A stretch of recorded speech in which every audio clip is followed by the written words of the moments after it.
And welcome to an episode of Big Apple Hockey. Sorry, I was just having a little bit of technical difficulties there.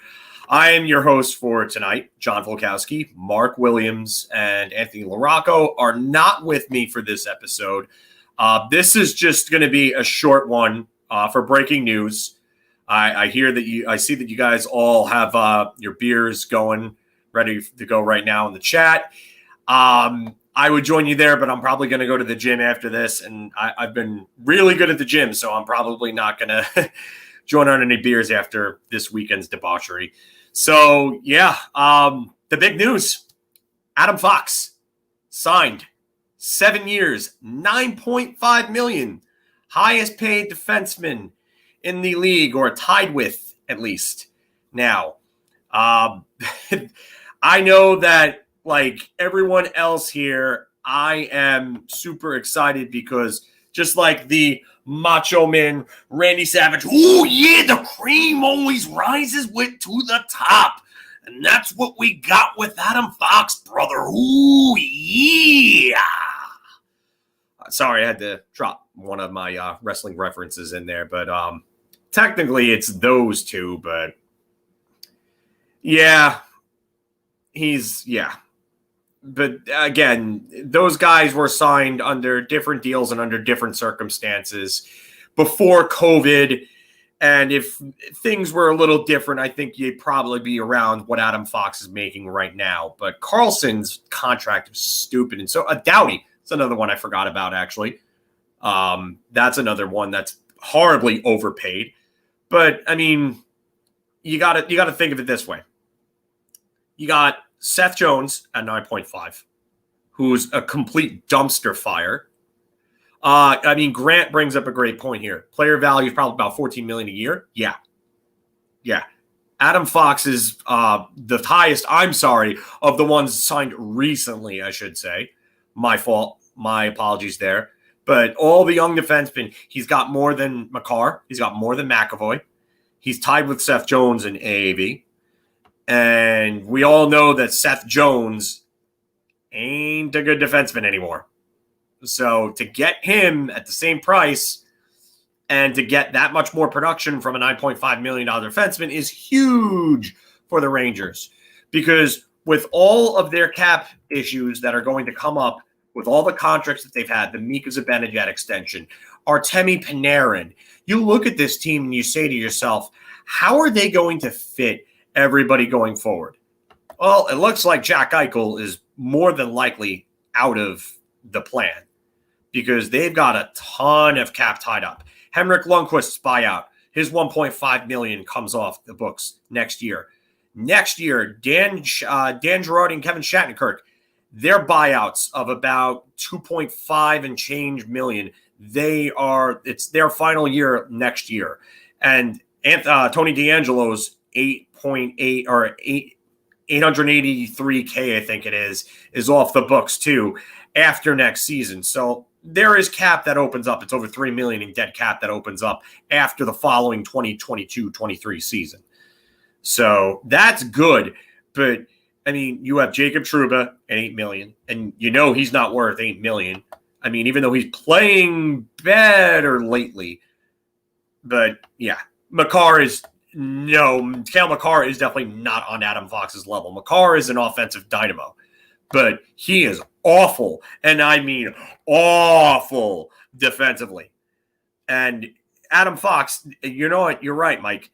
Adam Fox is kind of like Wayne Gretzky in the sense that, yes, he doesn't give you the speed, the skating, and everything else that, I don't know, like a Pavel Bure or a Connor McDavid or the real, heat seekers would give you in the league. But Adam Fox, it's here. It's here. His ability to outweight defenders and hold on. Is this coming from somebody, Steven? Is this on Twitter? Hold on. Now I'm curious because I didn't have Twitter up. And now I'm looking at something here. Let's see. Is this coming from Vince? No, that's not what I wanted to do. I mean, if that's coming from like Vince or somebody like that, or if that's the case, then oh yeah. But no, I don't think Eichel's going to go to the Rangers now. I think that with Vegas coming up and really anteing up their offer, I think they're probably out on Jack Eichel at this point. But that's the thing. You don't really have to be amazing at anything if you can do everything right. And you're right, Joe. He really is the sum of his parts. Oh, it's coming from Colin. Ooh, okay. Let's pull this up. Colin Stevenson. I like Colin's work. If you guys don't all follow him, it's Colin and with one L S Newsday. And his tweet was from 6 minutes ago. Just told to wait a minute as Chris Drury took Adam Fox into a room for a one-on-one. Oh, this is just getting interesting. Things just got real interesting. Yes, indeed, they did. And yeah, it could be. I mean, it would make sense as to why they didn't make him the. They didn't name a captain. I mean, they just gave out a bunch of A's. You got an A, and you get an A, and you get an A, and you get an A. Maybe a potential captain announcement, like Steven said. Maybe not. Maybe to congratulate him. I don't know. I mean, yeah, I wouldn't mind that. I think he would succeed. I think he's just a special player. I think what we're seeing is one of the best defensemen in the history of this franchise. Going to demote one of the A's, I don't know, Grant. I don't know about that. It could be possible. I mean, if you have a captain, you don't need to have 6 A's. That's for damn sure. But yeah, I mean, this contract is great because he's worth every last penny of that contract. Every last penny. And AZ, I mean, that's more than possible. I think that is very, very, very possible. And yeah, James, right. Young, skilled leader, captain material. I mean, I would like to see Alexis Lafreniere with an A one day when he really gets to that point, because I think that he is a leader. He's been a leader at every level that he's ever played at. So yes, I would love to see that from someone like Lafreniere. Fox is a good one. I would really like to see Ryan Lindgren with one. Reminds me of Adam Graves in the way that he plays, leads by example. I think Ryan Lindgren's probably a little more vocal. I saw that before Steven Kravtsov on loan to Tractor.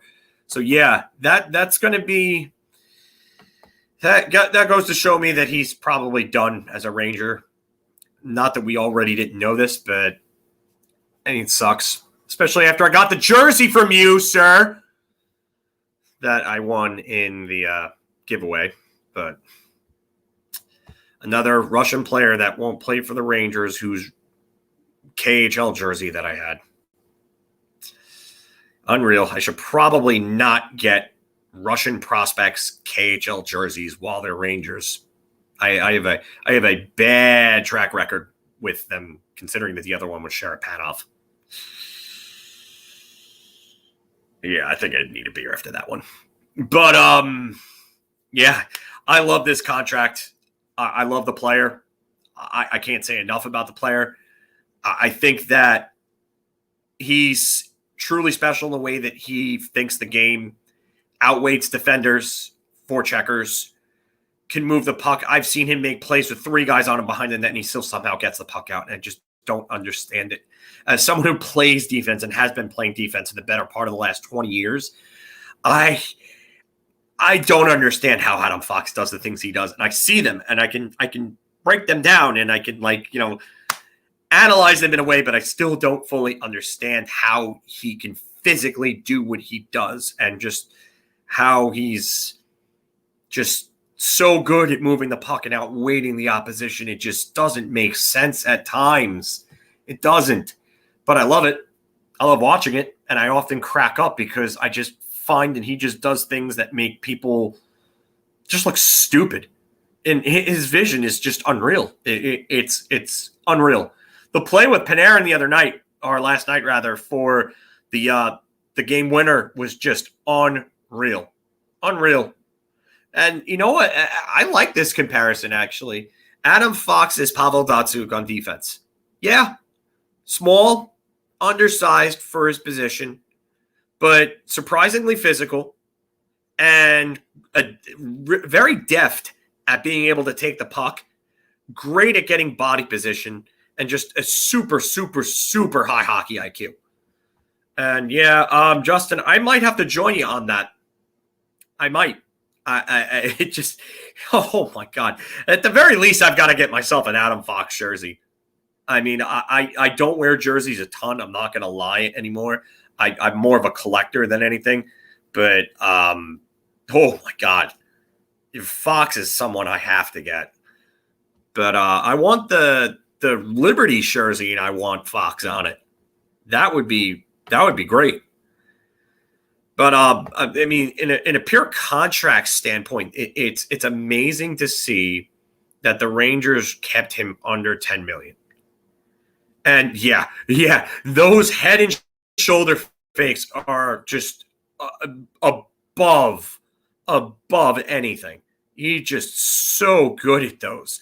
He sells so much misinformation in his play, in his fakes, in his movements. He's just, rich, silky smooth. Yeah.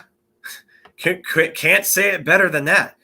But the misinformation and the ability to look players off and the Lafreniere goal against Columbus and how he found him going around the net and found that passing lane. And then Michelle Gingras asked him about it.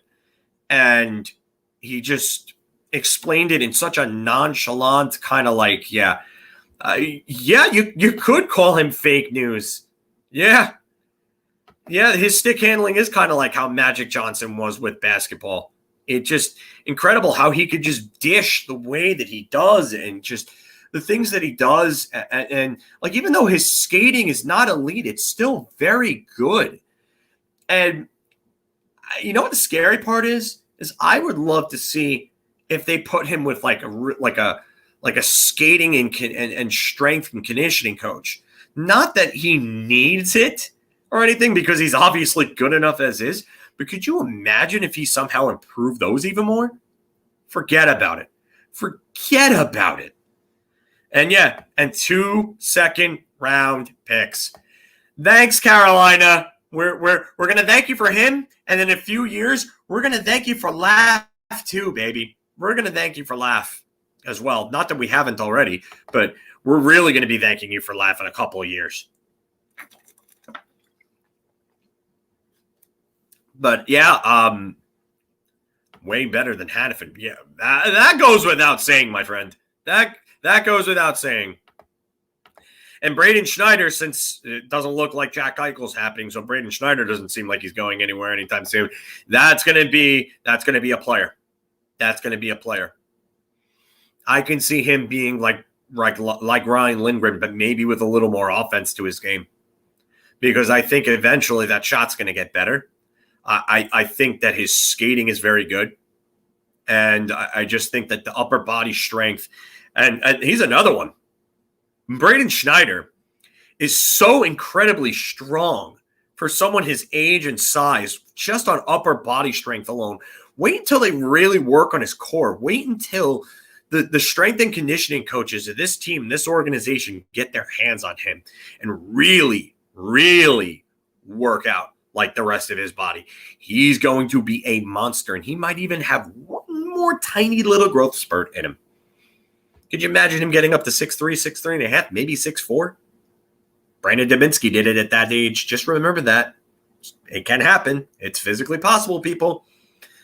And Joey Keane, Brady Shea, and two second-round picks for Adam Fox, Julian Gauthier, and Brandon Schneider.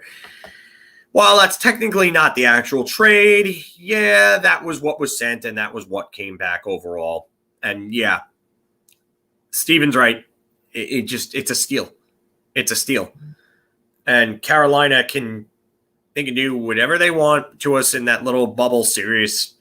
But I tell you right now, this Ranger team is going to be so much better off in the future because of everything that they did in those trades. And hopefully Julien Gauthier can actually pan out. And Don, you know what? Don Cherry to me is, I'm not going to sit there and disrespect the guy. He had a great career. But that's a bad take by Don. That's a bad take. Adam Fox overrated? Yeah, the Norris winner is overrated. Sure thing, buddy. But and again, this is right. It's the beginning of Fox's career. He has the potential to be even better. I think he wins one or two more by the end of his career at the least. I just think he's that good. When you're able to dominate the play like he does, and you don't need the hands, the shot, or the skating, but he still gets the job done. Those are all, like, the hands and the shot and the skating, you can improve those. You can absolutely work on those. So I would say Adam Fox, if everything works out and he continues on this trajectory, he's a Hall of Famer. He's an absolute Hall of Famer, and he's somebody that's challenging Brian Leetch for the best defender that this organization has ever had. And it's so early, and Leetch didn't win a Norris Trophy until, so 88 was his first year, but it was a cup of coffee. 89, he won the Calder. 90, 91, and then 92, he broke the 100-point mark and won his first Norris. So Adam Fox won his first Norris in his second season. Wow. Just wow. You think about it. So, yeah, I love what I've seen from Adam Fox. I love this contract. I wish they would have gone the 8th year, but they get out of it at the age of 30, and then they can make a decision as to what they want to do from that point on at 30 years old. And not that we should be looking towards his age 30 season or anything like that, but I mean, he wants to be here.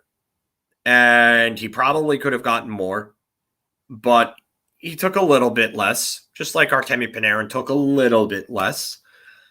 And I mean, this isn't, yeah, exactly, Court. I mean, this is not signing Erik Karlsson at 28. This is signing a Norris winner at 23. Yeah, and this isn't, it's not an overpayment. He's paid every worth. Yeah, and yeah, of course, he wants to be here, easy. And this is a good quote. He said, I feel like I've been a Ranger my whole life. And you know what? I only wish we could have gotten Charlie McAvoy back here on a nice sweetheart of a deal, because Charlie McAvoy is also a lifelong Ranger fan. I have friends that are friends with him as well. My uncle also grew up playing hockey with his father, so that's interesting. But yeah, and this is funny. Things Jimmy Vesey and Adam Fox have in common. 66 overall picks who played for Harvard forced their way to the Rangers and signed new contracts in 2021. The difference is Adam Fox is about here and Jimmy Vesey is about there. So, yeah. Jimmy Vesey, I mean, I got nothing against him. Didn't work out in New York. But he'll have himself an NHL career. And you know what? For a third-round pick, it's not a bad thing. It's really not a bad thing for a guy picked in the third round, because more often than not, third-rounders don't make the NHL. They just don't. It's just how it is. But again, it's great to see a third-round pick like Adam Fox become a superstar player like he is. Jason, what's up, buddy? But yeah, I was watching an NHL Network countdown of franchise players, and they were talking about low draft picks, and you mentioned guys like Brett Hull and Luc Robitaille, but Henrik Lundqvist wasn't on there, which I thought was very, very interesting considering that he was 205th overall in 2000, and he's been one of the greatest goaltenders of the last 20 years at least. So, but Adam Fox, 3rd round pick, not a high pick, and he's already won a Norris Trophy in his 2nd season. So, sky's the limit for somebody like that. It's amazing to see. I really do love it. I love this contract. I can't say that enough. I know I'm repeating myself, and I'm kind of rambling at a point, but I'm so happy that I can't even begin to tell you or even describe the happiness level that I have that this guy's going to be here for the foreseeable future. And Cord, you're right about this. The next 2 seasons would be challenging because of the fact that they have a lot of cap tied up, and they have 2 players in Kreider and Trouba that they probably like to move but have no movement clauses. But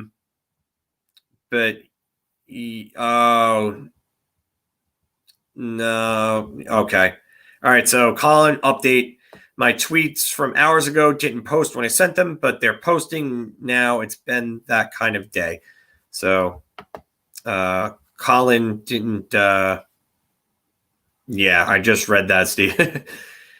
Yeah. Leach played in the league with Coffey, Bork, Housley, Blake. Yeah. And that's why I know I'm going to sound crazy saying this, but in the terms of the best defenders of all time, my rankings go Orr and number 1, Bork number 2, and Lidstrom number 3. And the reason that I put Bork ahead of Lidstrom is that reason right there. Because that generation of defenders was the greatest generation of defenders ever. And Nicholas Lidstrom didn't win one until Ray Bork's last season, which was Brian Leach's last great season. And Chris Chelios was out of his prime by then. Rob Blake was still in his prime, but I mean, a lot of the guys from the 90s and the 80s were all, they were down and out by then. And that's why Ray Bork with 5, to me, in that era, in that generation of defensemen, is more impressive than Nicholas Lidstrom. And that's nothing against Lidstrom, who I think is probably pound for pound the smartest defenseman ever and the toughest to play against.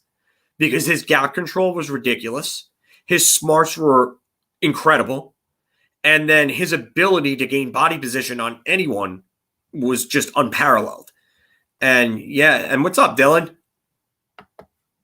But I mean, this contract is great. And Lou, you're right. He could have pushed for 10 plus. And who wouldn't give Adam Fox that right now? Who? I would love to find one general manager that could look me dead in the eye and go through a polygraph and tell me that they wouldn't give Adam Fox $10 million. Because I think you're full of shit if you were to say that. So you're looking at the next great generation of defenders that are in the league right now with him, with Makar, with Hughes, with Dahlin, Heiskanen. I mean, there's so many good young Shabbat's. Shabbat's great and doesn't really even get talked about because he's in Ottawa. I mean, so many good young defensemen in this league right now. Chris G, I mean, with Zach Jones, I wouldn't want him with Seth. That's for sure right now. That would also take up way too much cap and wouldn't work by any means. And they're also both right side defenders. Norris repeat, I mean, I'm driving that on Adam Fox back-to-back Norris train. I mean, the hashtag's got to go here. I'm gonna put this up right here. Hashtag B2B Fox, B2B Norris. There we go. So, I think that he could win it. I think he could win it. I really do. I think Adam Fox, Adam Norris, Adam Hart. Yeah, I'll take all 3 of those. Nils Lundqvist ceiling, or Nils Lundqvist, as the proper pronunciation would be. I would say that Nils could very well be at least a number 3 if everything works out right. And he's a guy that can be a trigger man on a power play because that shot is incredible. I can't wait until his confidence is fully honed and he's in there. But Nils has already shown that he's more physical than anyone's expected. And yeah, likely he's probably going to be the second pairing D-man behind Fox. Shesty Vezina, yeah, he's a front runner for it right now. You gotta be looking at him as a front runner. And Ekholm and Yossi in Nashville is a good comparison, Steven. Yeah, Igor Vezina. Let's go. I'm behind all those hashtags. I love these. So spoon feed me, boys and girls. So, but yeah, feed me more. I love what I see with this. Guntoe and Granny. Hi, by the way. And there are knockoff jersey sites. And the knockoffs aren't terrible. Like, you might notice the difference in the nameplates in some jerseys. The Ranger jerseys are at one of them because the nameplates are very particular with Ranger jerseys. So you'll notice the nameplate difference on them. But you can get knockoff jerseys, and they're cheaper, and the material is decent. It's not bad. I'm not a big jersey guy anymore because jerseys are very expensive, but I do have some good ones in my closet. But knockoff sites are, I think AliExpress is one of them. Yes, I did see that, Lou. I thought that was pretty awesome. I was tagged in that, I believe. Halloween is Igor's best time of the year. Yeah, I like the Halloween pun there, even though it's November 1st. Yeah, and definitely Guntoe and Granny, definitely DM Steven on Twitter if you need Steven's stat boy. Steven. That is Steven, yeah. So name Casper and oh no, Rick. No. Does Schneider remind me of Bookaboom, Davey? Little early to make that comparison, but I think Schneider might be a little more offensively inclined than Book was. But yeah, I do like that pairing. That pairing does remind me of him and Lindgren remind me of the way that Leach and Book were. Same way, but Lindgren's a far better skater. It's like McDonough and Girardi, same thing. Lindgren is Girardi, but a much better skater. And Dylan, yeah, I do. I do think that Fox has a chance. I think he's probably one of the lead candidates. I'd have to say he's probably a front runner. Yeah, Schneider could be something like like a poor man's Shea Weber. Yeah, I could see that. I do like that. I just hope that he takes that next step in his development offensively at the pro level, and that's the big thing. You got to see that at the pro level. It's good that last season, Schneider. Legion Zubov. Yeah, we need a power play. We need a point tandem like those two. The young Red Wings are looking, yeah, they got some good young pieces. Lucas Raymond looks phenomenal. Probably the most overlooked rookie in the league right now. And yes, Core, yeah, we got Zach Jones, who's like an Adam Fox light. And you know what's funny? When his coach made that comparison kind of like a year ago, I kind of like laughed at it and said, I was like, slow your roll there a bit. But watching Zach Jones, I can see why he made that comparison. Schneider does not have Weber's shot, Rick. Not yet, but that could be worked on. Sheldon Surrey never had a big blast like that until he went to Montreal. Jones is much better than Nemeth. Yes, Patrick Nemeth is dog shit. He is trash. A few years, we have Fox, Shesty, Kakko, Hopefully Kakko could win a Selke one day. That'd be great. Panarin and Brett Berard. Yeah, Brett Berard, I think, is going to be a contributor to this team. I really like what he's doing this year in Providence. He's at about a point per game. He's involved. It's not even just the points, but if you watch his games, he's very involved offensively. And I know it's the NCAA, but you got to be impressed with the way that he's been involved offensively, and especially after the World Junior that he had with Bobby Brink and who was the other one that was on his line? It was Bobby Brink and I'm forgetting. I'm drawing a blank here. But that line was probably Team USA's most consistent line in terms of generating offensive chances. They may not have scored as great as some of the other lines in front of them, but every time they were on, no, but Beniers was not on that line. He was not on that line. That I know. But yeah, imagine him. Yeah, exactly. That would be great. This might be correct to a point. Might be a little slow. Yeah. Yeah, I would love to get my hands on Matt Beniers. Matt Beniers would be the perfect second-line center behind Mika Zibanejad for this team going forward.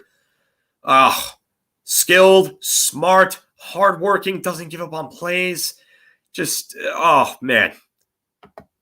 And, yeah, Steven is met Zach Jones. I've actually met Matt Robertson. I've got pictures with some of these guys. I'll probably put them up on the website. Just don't mind me. I was a little bit heavier at that time, a couple of years back. Berard, yeah, I love what he will do. Kravtsov, what can he bring us? I don't know at this point, but I'll tell you right now, Jeff. I almost said Jeff Gorton, but Chris Drury is not going to give him away for nothing. And yeah, Fox is. I didn't get to meet Adam Fox at the prospect meet and greet 2 years ago, but he was. He was there. Me and my friend Joe missed him. Bedard is next year, Chris G. Him and Matvey Mechkov are probably going to go 1 and 2 in the 2023 draft. So, yeah, I don't know, man. I don't know, Chris. I don't know if they're going to do that for Kessel. I like this. I would love to get Rasmus Kupari. I have my concerns about Barrett Hayton. And I still think that Hayton could be a very good player. But I love Kupari's size and speed. And I think that the offensive ceilings are similar. I wonder if Kupari will end up being the better defensive player of the two. It looks like it right now. I would still take the chance on Hayton. I have no problem with that. But I would love to get Rasmus Kupari. I just have a feeling that Kravtsov in that system in LA and that team could just, oh man. Yeah, I don't, I have Marian Gaborik PTSD all over again with the idea of Vitaly Kravtsov going to LA. And yeah, I think it's possible that Nemeth could be gone after this season. I think if his bad play continues and they think that some of their the younger guys are ready, I think they would look to move that because you would save almost $2 million in cap by moving Nemeth because Nemeth he's hot garbage. He's hot garbage. I don't agree with this at all. I'm not going to get into the whole Vitaly Kravtsov quote unquote prima donna stuff. This organization is just as much, if not more, to blame than he is for what's gone on here. Maybe. I don't know. John, welcome back. I don't see that happening, though. I do not see Arizona giving up on Keller. He's one of the only pieces that they have. David, yeah. I couldn't agree more with that. I'll drink to that. I do think Keller could be good. I do agree with you that if we're talking to Arizona, I'd rather go after Keller than Kessel. Keller's going to cost a bit, though. He's going to cost a bit. I know his production's down, but he's going to cost quite a bit still. So, Not sure yet, Chris. Not sure. We're probably going to have to wait a little bit for those details to come out. Yeah, top 5 contract right now. Thank you, Chris. Much appreciated. I very much appreciate that. And I know Mark and Anthony do as well. So thank you very, very, very much. I would disagree. I think they need right wing depth. I think Kessel could help, but I don't know. Tomas Hertl would be a top target, I think, for the Rangers. I think if you could get him, that would be, oh man, that would be something else. The salary cap for 2023. So for forwards right now, they have 34 million total tied up in forwards, 25 million tied up in actually. So between forwards and defensemen, they have about 60 million tied up, and then 5.666 million with Shesterkin. So about 65 with one. So they would have to make the decision on Strome. Then Sammy Blais, Kakko RFAs, Julian Gauthier RFAs. Libor Hayek, not going to bring him back. Alexander Georgiev RFA. I don't know if he even gets up, but Cap will probably go up. Riley Smith. The name's been talked about because of the Gallant and history. So Hertl could be, yeah. Riley Smith, not Morgan Riley. Morgan Riley just got extended, so I would imagine that would be Riley Smith you're talking about, Alyssa. Unrelated to Fox, but what's going? The power play is terrible because they forced the puck over to the near side boards to Mika Zibanejad, and the players don't move their feet. Kreider getting in front, deflecting pucks has been the only saving grace about that power play. The configuration needs to change. I don't understand how a power play can be so bad. The zone entries on the power play are horrendous. Another thing that's bad about the power play is they can't win offensive zone faceoffs. And I've said this before, but you're going to lose about 30 to 40 seconds on average if you continue to lose offensive zone faceoffs on the power play. Yeah, too much east-west passing, Jason. That's another thing. You can't go cross seam all the time in the power play. Those passes get picked. But yeah, this is just what I'm seeing. You can't keep forcing the one-timer. Mika Zibanejad's not Alexander Ovechkin, even though Mika Zibanejad does have a very good one-timer now. But you've gotta start getting more pucks on net. You got to start moving the puck better, quicker, and being more decisive. So, and what do we think is going on with Kakko? He has no points in 5 games. Just came back from an injury, so I would give Kakko more time. I wouldn't be too hard on Kakko. Laffy and Kaapo, do you think they will play together long term with the Rangers? And I think they're both going to be here for a while, Davey. I don't think you have anything to worry about. Chris, I agree. Got to shoot for the rebound. And that's what I was just saying, Steven. They need to move more. They stand too much in one place. They're easier to defend. They're predictable. Take Tampa's power play and look at Tampa's setup. So on the near side boards on the left wing, on his offside, you have Stamkos for a one-timer. Kucherov is on the right-hand side. And he's a left-handed shot, so he's got a one-timer.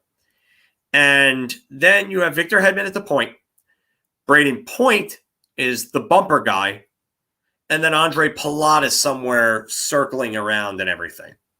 So I love their setup because you can go to either from one, you could go from the point here to either one of these points. I wish I had a dry erase board. I would just show you guys on there. It's a lot easier, but you can go from the point to either of the two wingers and give them the one-timer.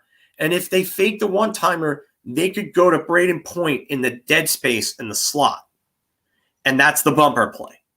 The bumper play usually goes, though, I call it a funnel because it looks like a triangle. So here's the triangle. And point is in the middle of the triangle. But the puck comes from Kucherov on the right side boards, goes to Pullock behind the net, comes to point, back in the bumper spot, one-timer in. The Capitals use that with TJ Oshie as well.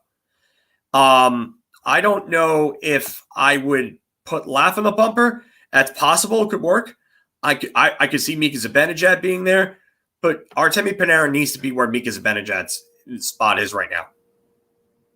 I don't think Getzlaf wants to leave, Core. I really don't. I think if he wanted to leave, I think he would have signed already.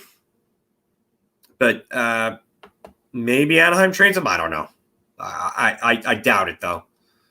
Yeah, I'm Illuminati. Yeah, got some symbols going and everything. But I'm going to do this for probably about another 3 minutes because I'm going to go to the gym in a little bit. But I just wanted to get on, and I wanted to do a video. I wanted to talk about this with everybody. I saw we had a bunch of people waiting. And thank you all for coming on with me here. I absolutely appreciate it. We appreciate it. Mark and Anthony as well. I go to Blink, Chris. I have a Blink like literally not even 5 minutes from my house. And I go to Blink and I love it. Great gym, always clean. I wish some of the machines weren't broken, but that's really about it. I actually don't know. I think Strome stays. I think he stays. I don't think he goes anywhere. I think he's probably going to get somewhere between $6.5 million. And he stays. I would love to get Hertl as a number 2 center, but I just don't know how Hertl will work with Panarin. I think they could probably play well together. But again, like I said, if you're not going to have a significant upgrade over Ryan Strome as your number 2 center, you probably shouldn't mess with the chemistry that the two of those have because Artemi Panarin looked lost without Ryan Strome there for a bit. He was still getting points, but yeah. And Jason, yeah, definitely. We'll talk and we'll definitely be playing soon. Yeah, saw that. Steven. Brandon, yeah. I mean, that's what I was just saying. I think that it's more than possible that, Strome stays at this point because look at it this way. If you're Ryan Strome, put yourself in his shoes. You bounced around between 2 other teams before this. Your stock looked low. You looked like you were another high draft pick, top 10 pick that was just going to fall on the wayside. Your career was going to be nothing. And then you go to New York. And then all of a sudden, on that third line in 2018-19, he starts scoring at about a 40-point pace, 60 points and about 30 points in about 60 games that year. And then the next year, he gets put with Artemi Panarin. And he has his best season, on pace for 70 points over a full 80-game season. And then he has another really good year like that last year. And then last year when Panarin was out, he was a point per game. This guy he's loved in the locker room. The guys love him. He's playing with one of the top 10 best players in the league, who he has great chemistry with, who he's good friends with. Why would you not want to stay here? I think he stays.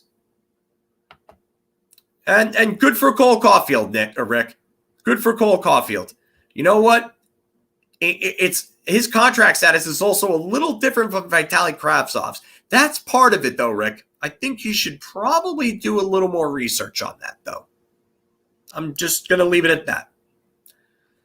Strometown discount $4 million. Yeah, I wish. He ain't going to go lower than what he's making now, AAV. Yeah, I would love to keep him too. I wish he would improve on faceoffs. Hello, New York Rangers. If you're listening, there's some guy out there that played in the NHL for a bit. You might be a little familiar with him. He played against the Rangers for a while. His name is Yannick Perreault, and he was a guy for a while that was a 60+% faceoff guy for a good stretch of his career. How about you call him up, get him on the horn, and start talking to him, and have him come in and help this team with faceoffs? I would say between 5.5 to 6.5 would be the extreme low and the extreme high for Strome. I could see him settling in around 6, maybe even 6.25. But I would see that. But guys, thank you for joining me. I'm gonna cut this off. I just wanted to do a quick video and get on. We're still going to be having our Wednesday show. Join us for that. We'll probably be on, I assume, around like 3, 4 o'clock, somewhere around there.